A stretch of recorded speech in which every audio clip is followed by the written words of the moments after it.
Hey everybody, welcome back to another episode of PRI Talk, doing a 5-minute recruiting episode. And today I want to tackle this question a little bit about social media. Okay, so in a conversation with some families over Facebook, posed the school is following her on social media, right? Type of thing. And I think specifically we were talking about university athlete, but I think university athlete a little bit different than social media. But I basically said any sort of following maybe means something, maybe it doesn't. I know a lot of college coaches that don't know you can follow athletes on university athlete. Some of them are doing it because they know, but then a bunch aren't doing it because they don't know.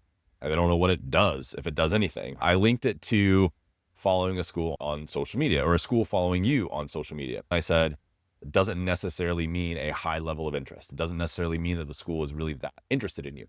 She followed back with, Jason, I don't understand. Why would a school follow my athlete on social media if they weren't interested?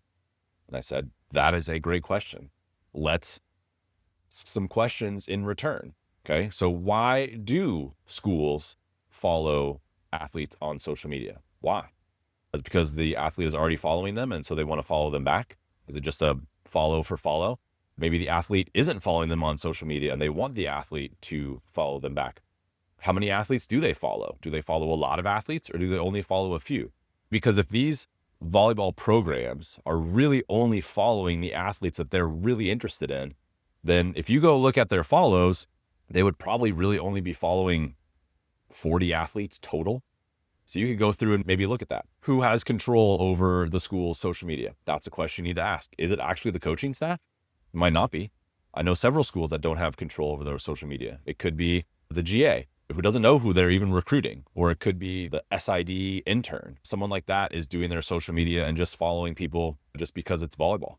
Do they like the athlete's content? Some athletes put really good content on their social media accounts, and so they just want to follow because of the good content. It doesn't necessarily mean they're interested in the athlete. They just like the content that they're putting out. But the other part of this that we have to think about is interest is relative.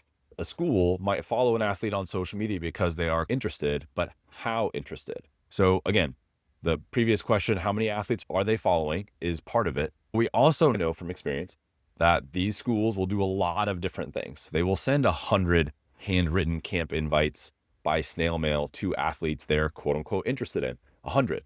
Okay. They will send 75 t-shirts to athletes they are interested in. Depending on where you are on that interest spectrum, are you number 1? Are you number 75? Are you number 1? Are you number 100? There's a lot of variation, a huge amount of variation. There's actually a large chasm between the number 1 recruit they're going after and the number 75 or the number 100 athlete that they're recruiting. So interest is relative. A lot of these schools will have athletes tagged as a top tier athlete or a second tier athlete, or maybe even a third tier athlete.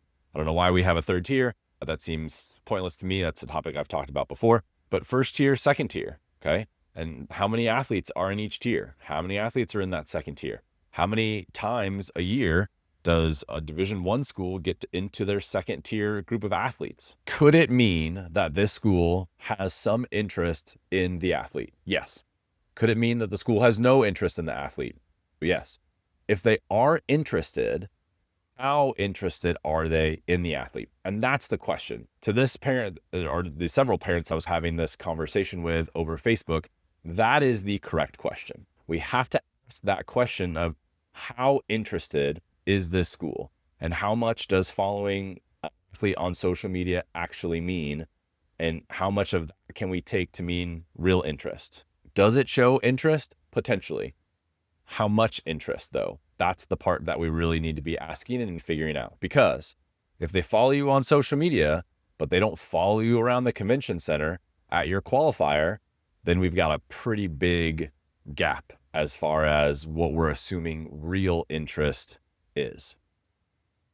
That's my answer to that question. Make sure you go listen to some of my other 5-minute recruiting episodes. It's been a while since we've done one of these 5-minute recruiting episodes. Hopefully I'll do another one again here soon. All right, thanks.